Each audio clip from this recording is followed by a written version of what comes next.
인생이 고요와 같다 그런 말을 많이 하잖아요. 정말 야곱을 보면 그런 것 같아요. 하나님께 복을 받겠다고 그렇게 몸부림쳤는데 지금까지 그 인생을 보면 정말 고요와 같은 그런 인생이다 라고 느낄 수가 있어요. 온갖 풍파를 겪고 그는 깨질 대로 끼어져서 이제 정말 야곱이 아닌 이스라엘이라는 그런 모습으로 고향 땅을 향해서 나아갑니다. 그런데요, 베델을 떠나 이제 정말 내려놓을 대로 내려놓았다고 생각했는데 가는 길 도중에 그만 그가 그렇게 사랑했던 라헬이 베냐민을 낳고 그만 난산으로 인해 죽음을 맞이하게 되죠.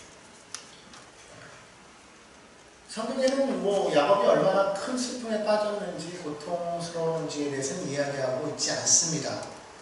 그런데 그때 당시 어떤 일이 일어나면요, 성경을 보니까 그 즈음에 이르러서 그의 장자였던 르우벤이 라헬의 종이자 아버지의 첩인 빌하와 동침을 하는 그런 사건이 일어나게 돼요. 이게 꼭 성경이 아니더라도 그냥 일반적인 세상에서라도 정말 인륜을 저버린 그런 죄 아니겠습니까? 그런 죄를 저질렀음에도 불구하고 성경을 보면 전혀 야곱이 르우벤을 혼냈다거나 벌을 주었다라는 기록이 나오지 않고 있어요.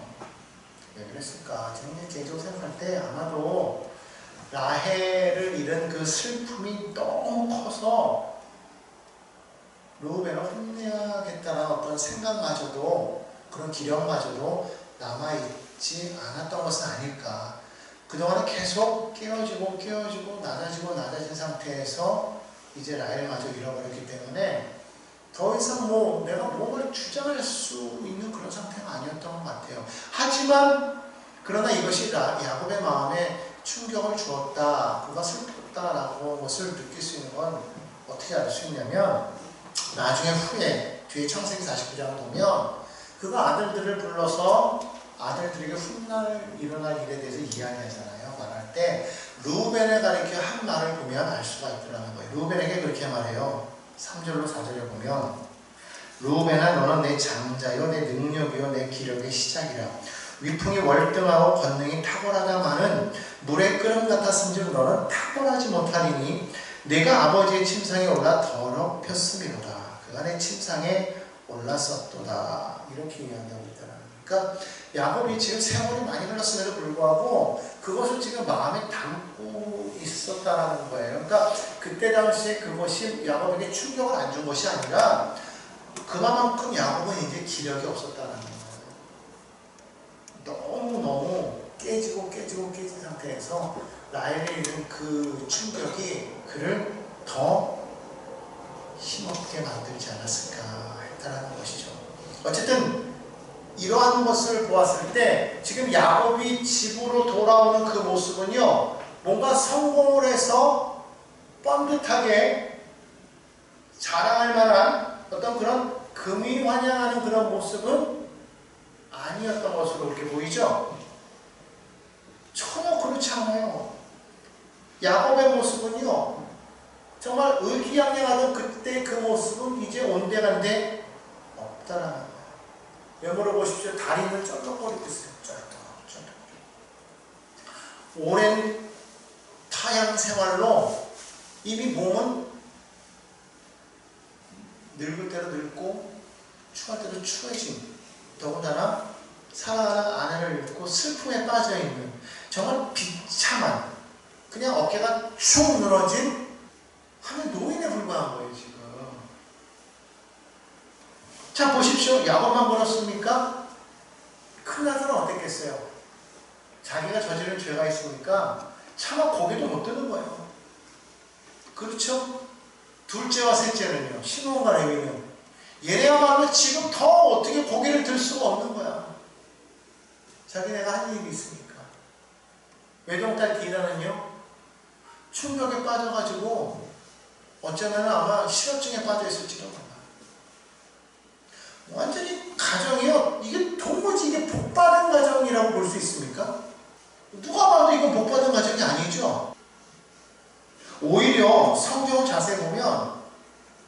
에서가 더 복이 있는 사람 같아요.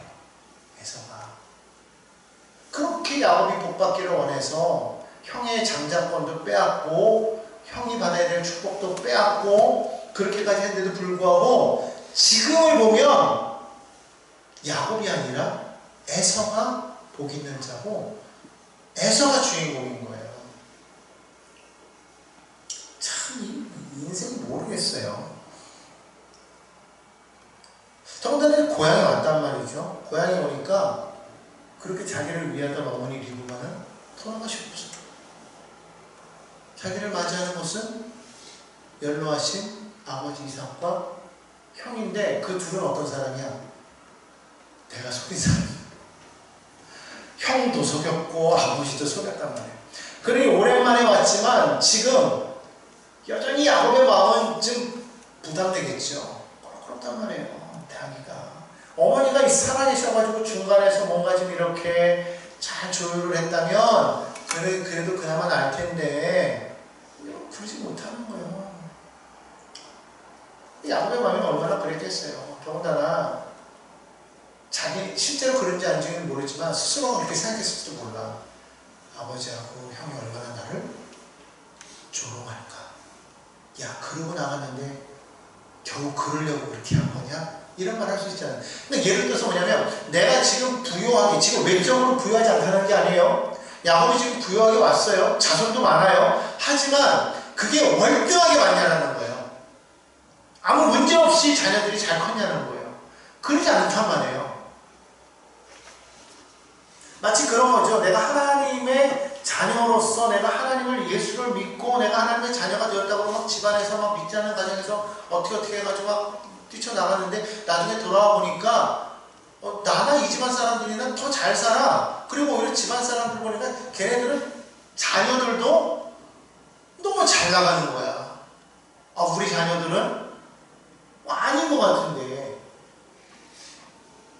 저 사람들은 왜 저렇게 잘 나가지? 믿지도 않는데 또 자녀들이 학교도 잘 들어가고 취직도 잘하고 결혼도 잘하고 또 돈도 잘 벌어요. 애들도 착해. 부모 말도 잘 들어. 근데 우리는 예수 믿는다고 하는데도 불구하고 엉망이란 말이죠. 이럴 때 있을 거 아니에요, 그죠? 그럼 이게 뭐를 내세울 수 있냐는 거예요. 이게 어떻게 복이라고 내세울 수가 있어요? 그렇잖아요. 야곱이 지금 그랬다라는 거예요. 사실 야곱이 부유했죠. 하지만 야곱만 부유한 게 아니에요. 에서도 부유했어요. 오늘 36장 7절에 보면 이렇게 말하잖아요. 두 사람의 소유가 풍부하여. 그러니까 야곱도 많지만 에서도 많았어요. 이게 야곱이 큰 소리 칠 수 있으려면 어떻게 돼야 되냐면 에서보다 월등하게 잘해야 되는 거예요. 월등하게. 에서가 예를 들어서 100을 갖고 있다 그러면 자기는 1000이 아니라 만이 아니라 100만 1000만을 갖고 있어야 이게 복이지라고 말할 수 있을 거 아니에요. 우리 인간적인 마음을 보면 자녀들도 우리 자녀들이 훨씬 월등하게 뛰어나야 자랑할 수 있을 거 아닙니까? 근데 비슷비슷하면 자랑할 게 없어요. 도저히 내가 한 일에 대해서 변명할 거리도 없고 이런 상황에서 지금 야곱은 고향으로 돌아온 거예요. 솔직하게 가만히만 있었으면 야곱은 복 있는 사람이 되었을 거예요. 왜? 처음부터 하나님께서 야곱을 택정하셨기 때문에 하나님께서 야곱을 향한 어떤 계획이 분명히 있었을 텐데도 불구하고 그거를 얻고자 그냥 자기의 어떤 계획과 수단과 방법을 동원해서 하다 보니까 그냥 빙빙빙빙 돌다가 결국 사랑하는 사람과의 그런 오랜간의 어떤 그런 만남도 없이 그죠? 다 돌아가시고 자기는 이렇게 지금 왔어요. 그리고 야곱 도착하고 나서 얼마 안 돼서 또 이삭도 죽는단 말이죠.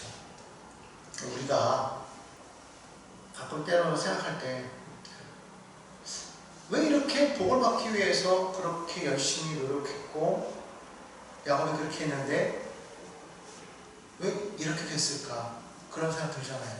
근데 우리가 예전에 한번 그런 생각한 적이 있을 거예요.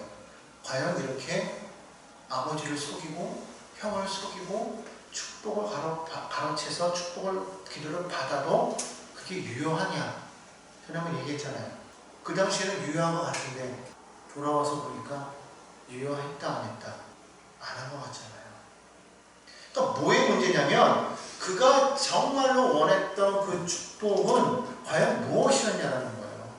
우리가 생각하는 것과는 전혀 다르다라는 것을 우리가 알아야 된다는 것이죠. 단순히 그냥 외형적으로 재물이 많아지는 것, 권세를 얻는 것, 또 아니면 명예를 얻는 것, 여러 가지 많은 우리가 세상적인 많은 그런 것들을 얻는 것, 그것이 단순히 복의 기준이 아니라는 것을 우리가 여기서 보여주고 있다는 거예요. 자, 그렇다면 과연 진짜 복은 무엇일까? 과연 무엇이 야곱에게 주신 복이냐 이거예요. 오늘 성경 말씀처럼 에서가 번영하고 있어요. 실제로 성경을 보면은요, 야곱보다 에서가 더 번창합니다. 그럼 그걸 우리는 복이라고 봐야 되냐는 거예요. 생각해봐야죠. 세상 사람들이 우리보다 더 잘 살아요. 그죠? 믿지 않는 사람들인데요, 돈이 너무 많아가지고 주체를 못해가지고 막 그걸로 막 마약도 하고 술도 마시다가 사고 치고 막 이러잖아요. 이 기준이 잘못되니까요, 정의가 잘못되니까, 복에 대한 그런 정의가 잘못되니까 이걸 믿는 사람들이 받은 복을 모르니까 나는 복이 없는 것 같고, 믿지 않은 저 사람은 잘 사는 것 같고, 그러니까 그걸 또 부러워하고, 이런 엉망인 그런 모습이 되어져 가더라는 것이죠.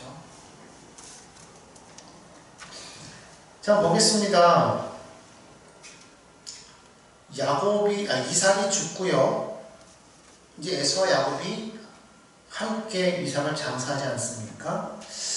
잠시 동안 에서와 야곱이 함께 살아요. 화해가 이루어진 것 같아요. 이삭 때문에 함께 모였단 말이에요. 하지만 오늘 우리가 성경을 읽었잖아요. 마치 아브라함과 롯과 같아요. 복을 주시니까 외적으로 막 이렇게 늘어났단 말이에요. 아브라함, 롯이 그랬던 것처럼 에서와 야곱도 소유가 너무 많아지니까 이제는 한 군데 같이 살 수가 없어. 그러니까 헤어져야 돼. 자, 이때 아브라함과 롯은 어떻게 했습니까? 이것을 보고 아브라함이 제안을 하잖아요. 어떻게 할래? 그러면서 롯에게 말하죠. 네가 원하는 대로 해라. 그러면 나는 그 다음에 내가 선택하겠다는 거죠. 그래서 롯은 자기가 본 부역을 따라서 소돔과 고모라 근처로 갔고 계속 옮겨서 소돔과 고모라로 안에 들어가 버렸고, 아브라함은 그 자리에서 하나님의 말씀을 듣고 그 자리를 지켰단 말이에요. 약속의 땅을.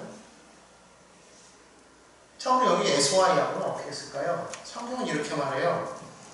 6절에 보니까요, 에서가 자기 거 다 챙겨가지고 이삿짐 꾸려가지고 맨 마지막에 보니까요, 그의 동생 야곱을 떠나 다른 곳으로 갔대요.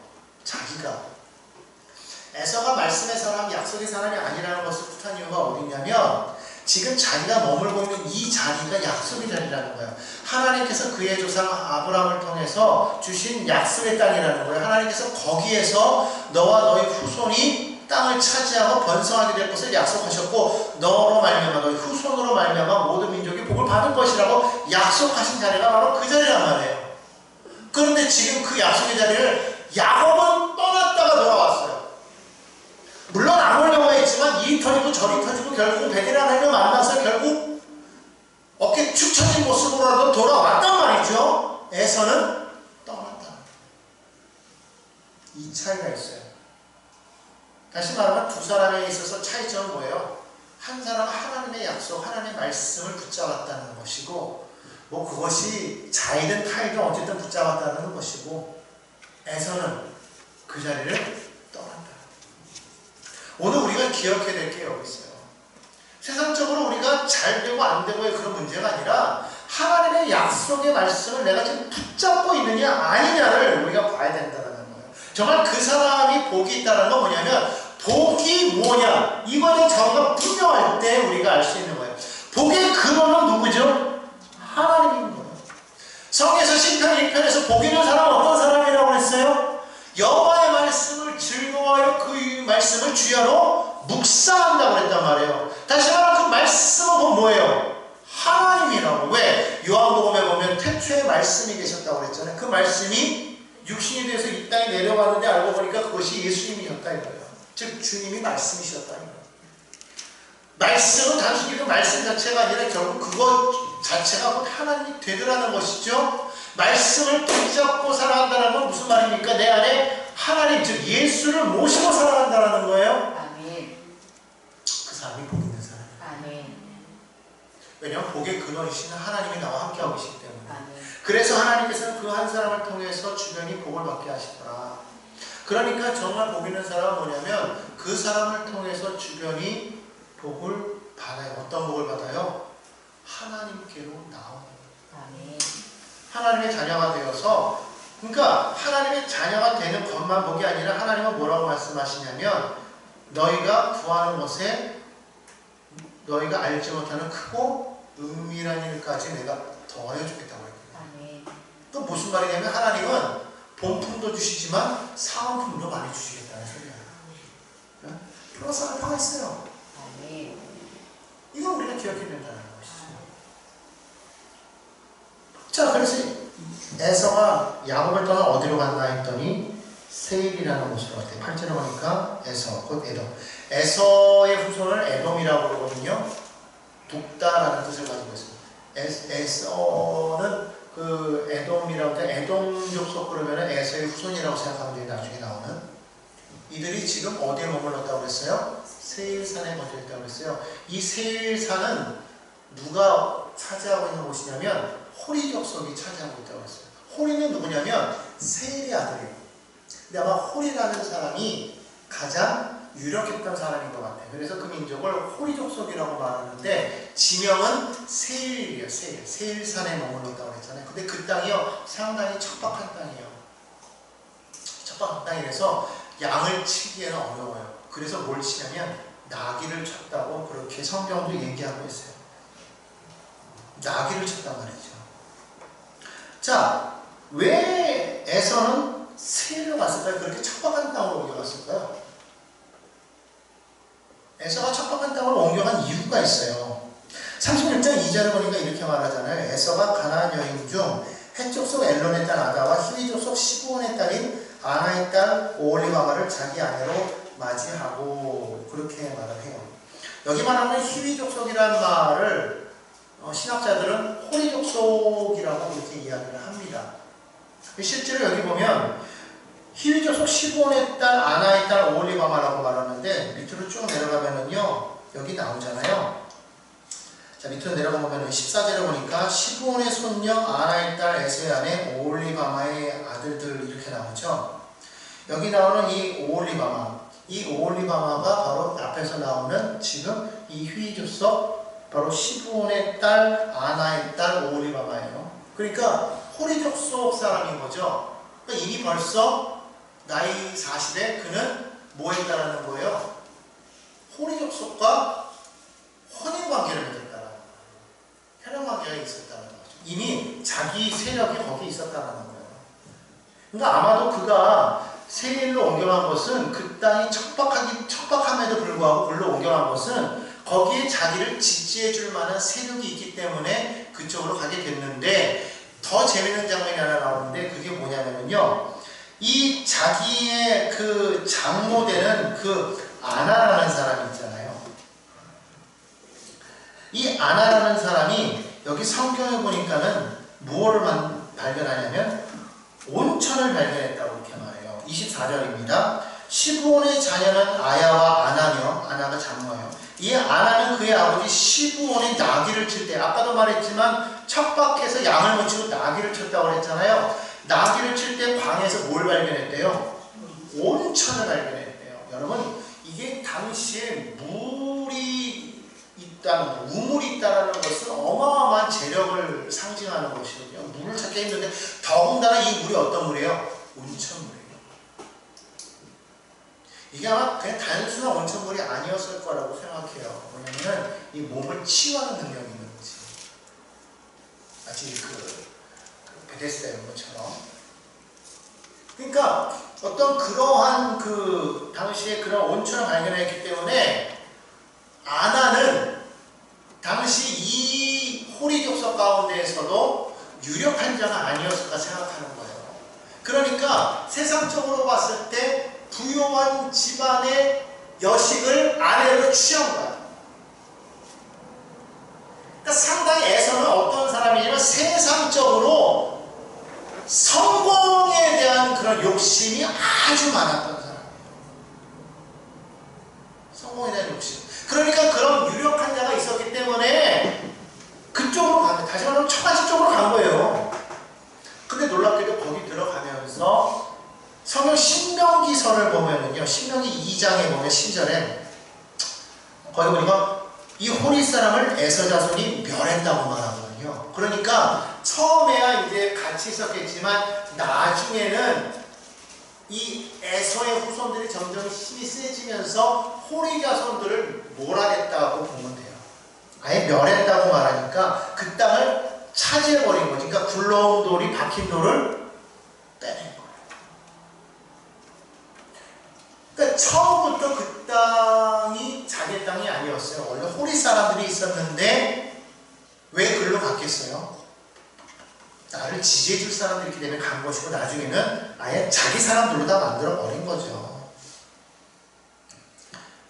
그러니까 인간적인 그런 모습이 강한 그런 사람이 바로 이 에서입니다. 상당히 세상적인 사람이에요. 그러니까 세상적인 사람이 지금 자기의 세력을 점점 넓혔는데 그게 어디까지 가냐면요. 36장 31절에 보니까요. 이렇게 말하고 있어요. 한번 볼까요? 이스라엘 자손을 다스리는 왕이 있기 전에 에돔 땅을 다스리던 왕들은 이러하니라 이렇게 말하고 있어요. 이 말은 무슨 말이냐면 에돔에 왕이 있었다는 거예요. 아직 이스라엘은 왕이 없는데. 그러면 자 보십시오. 이스라엘은 어떤 형편에 있느냐? 야곱과 에서잖아요. 자, 야곱과 에서. 에서가 세일로 들어가서 점점 세력을 넓혀서 그 후손들이 왕을 세웠단 말이에요. 그러면 야곱은 어디로 갑니까? 요셉을 따라서 애굽으로 가죠. 애굽으로 가서 몇 년을? 430년을. 뭐예요? 잘 먹고 잘 살게 하시라. 노예가 되죠. 하나님의 복을 받은, 하나님의 축복을 받았다는 야곱의 자손들은요 400년 동안을, 근 500년 가까이를 노예로 살았단 말이에요. 400년, 430년을 노예로 살고 나머지 40년은 광야 생활했으니까 거짓 500년을 거지같이 살았다 이거예요. 그러는 사이에 에서의 후손들은요 왕정 체제를 확립해가면서 나라를, 강한 나라를 만들어갔더라. 여러분 이렇게만 보면 누가 못 받은 사람이에요? 에서요. 만약에 우리가 멀리는 보지 않더라도 이 정도까지 앞을 본다고 우리가 치면 그거 알게 됐어. 보니까 야곱의 복을 받으면 조만간 노예가 되는 거지.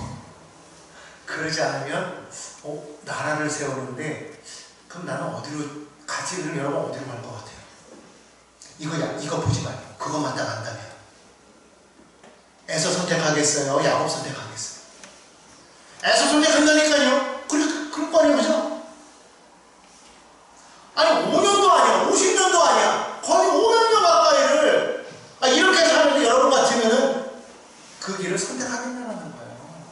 조선 왕조 500년인데 안 그렇습니까?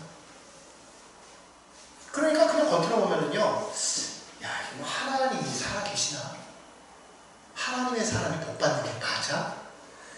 이런 말들을 오늘날에도 믿는 사람들이요 수도 없이 한다는 거예요. 아니 그렇게 하나님을 잘 믿는데 왜 그렇게 살아? 세상 사람들이 그러잖아요. 하나님 믿는다며, 하나님 살아계신다며, 근데 너 왜 그래? 아휴, 집안 모임만 가면 믿지 않는 사람들 와가지고 야, 나는 믿지도 않는데 나는 이렇게 잘 사는데 너는 믿는다는 사람이 하루 맨날 아직도 뭐 집도 없고 전세는 그냥 월세를 목면해가지고 그냥 절절절절 매고 있냐? 이러면 한단 말이에요. 그 니네 하나님이 저 어디 계시냐? 이런단 말이에요. 그러면 그걸 듣고서 우리가 믿음을 가지고서 정말 아니야, 나는 그 전능하신 하나님을 믿고 하나님께서 지금 나의 이러한 삶에 이렇게 지금 내가 지금 이러하여도 나는 하나님의 살아계신 나는 믿어. 하나님의 뜻을 믿어. 하나님께서는 그 사랑하는 자를 위하여 모든 것이 합력하여 선이 되게 하실 것을 믿어. 이렇게 하지 못하고 우리가 그런단 말이에요. 가면서 그러게 도대체 우리 하나님 어디 계시지?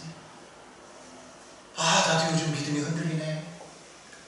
하나님 안 계신 것 같아. 나도 계속해서 하나님을 믿어야 되나 고민하시는 분들이 계시더라고요.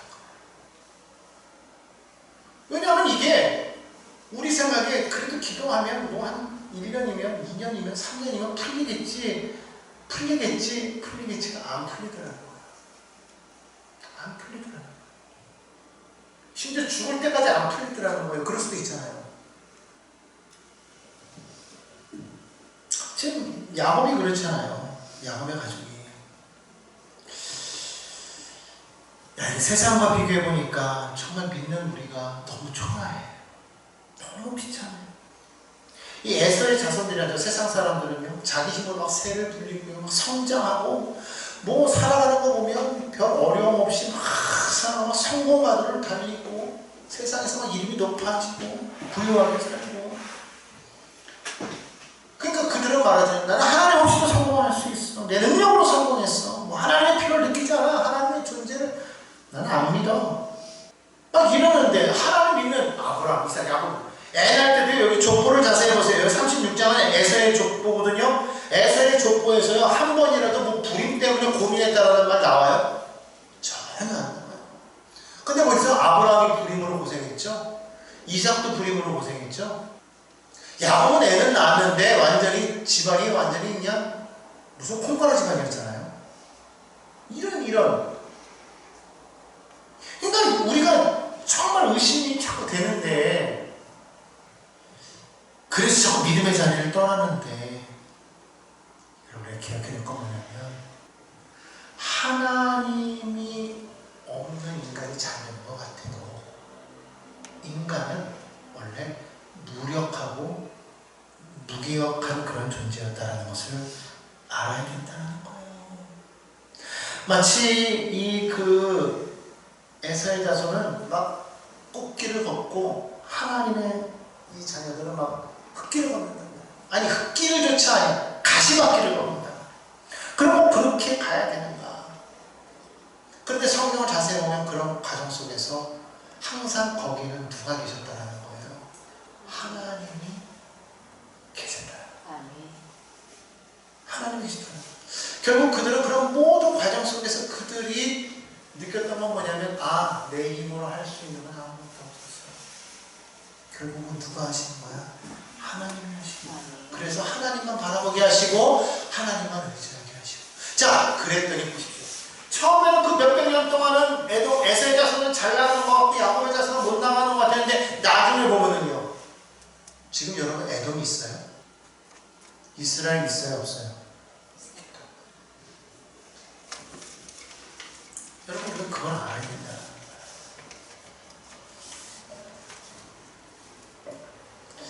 물론 에서와 야곱의 관계는요, 이게 계속해서 악연으로 내려와요. 신약시대에 왔을 때, 예수님께서 이 땅에 오셨을 때, 그때 이스라엘 왕으로 오신 거잖아요. 근데 육체적인 왕은 누가 다스리고 있었냐면 헤롯이 다스리고 있었어요. 그런데 이 헤롯이 누구냐? 성경을 보니까 이드메 사람이라고. 이드메는 어디냐면 헬라어로 에돔을 뜻해요. 그러니까 지금 이 헤롯은 누구냐면 에서의 후손인 거야. 이스라엘과는 사촌관계예요. 친척관계란 말이에요. 하지만 여전히 앙숙관계고, 헤롯은 왕이 됐지만 인간적인 방법으로 왕이 되었고, 그리고 그는 하나님을 믿지 않았어요. 결국 그가 한 것은 무엇이었습니까? 헤롯이 왕으로 있을 때 이스라엘의 왕이 태어난다고 하니까 그 이야기를 듣고 뭐예요? 그 이야기를 들은 시점으로부터 2살 이하의 아이들을 다 죽이라는 명령을 내리죠. 그게 헤롯 가문이에요. 이두메 사람들이라는 거예요. 결국 그는요 그 애에 죽게 돼요. 아이들을 죽이라고 명령을 내린 그 애에 죽고 그의 아들들이 이제 셋이 나누어져서 나라를 통치하게 되는데, 어쨌든 그 아들들도 어떤 일을 행합니까? 세례 요한을 죽이죠. 참수해버리잖아요. 그리고 또 하나들은 뭐예요? 예수님을 신문하잖아요. 죽이는데 일조했단 말이에요. 그게 에세의 후손이었어요. 막강했어요. 왕의 권세를 가졌어요. 여전히 예수님 때에도 유대까지 다스리는 왕이 되었어요.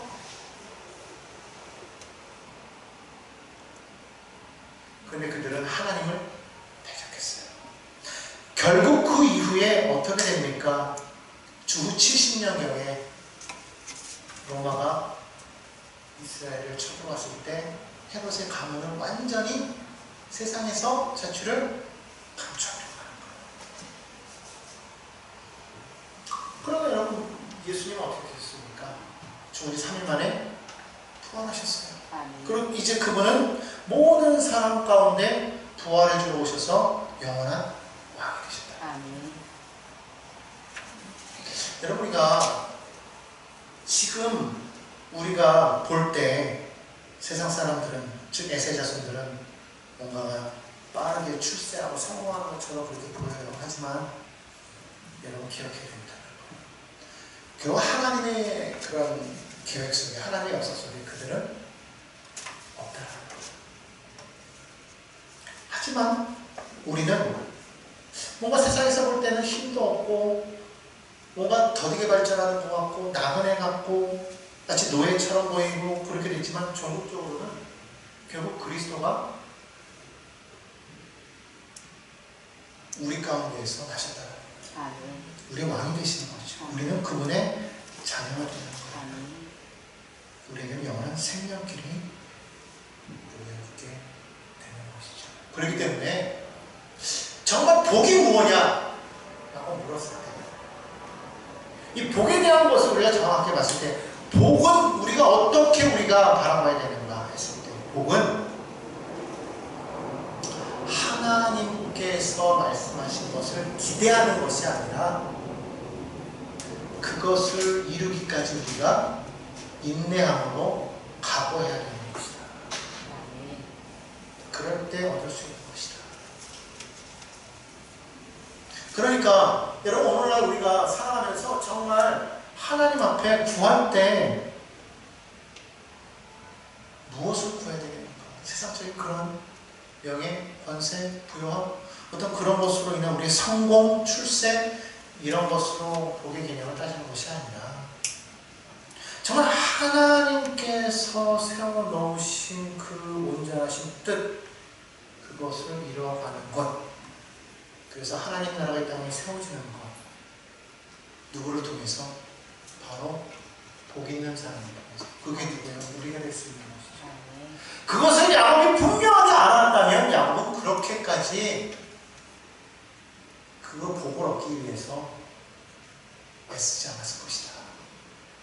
그러니까 여러분 기억해야 돼요. 하나님께서 이 땅 가운데에서 지금 하시고자 하는 일, 우리가 처음부터 창세를 시작하면서부터 우리가 계속해서 우리가 했던 것, 처음에 왜 하나님께서 아브라함을 택하셔서 이스라엘의 나라를 세우셨는가? 에시당부터 처음부터 하나님은 하나님의 나라를 이 땅에 세우시기를 원하셨고, 아담과 하와의 실패 이후로 하나님께서는 이제 아브라함이라는 사람을 뽑아서 다시금 하나의 나라를 세워나감으로 그 나라를 통해서 온 인류가 다시금 하나님의 나라 가운데 들어오게끔 하시려고 하는 것이 하나님의 원대한 계획이라고. 그것을 이루기 위해 주님 오셨고, 주님은 마침내 그것을 이루셨고, 이제는 그것을 우리가 사명을 받아서 그 일을 이루는데 우리가 열심히 다해야 되겠다. 그게 복 있는 자의 삶이다 라고 생각을 느끼고 있습니다. 그러므로 여러분, 이 땅 살아가서 에서처럼 우리가 번영하지 못했다고, 에서는 왜 이러지? 왜 나는 이렇게 복이 없지? 이렇게 생각하지 마십시오.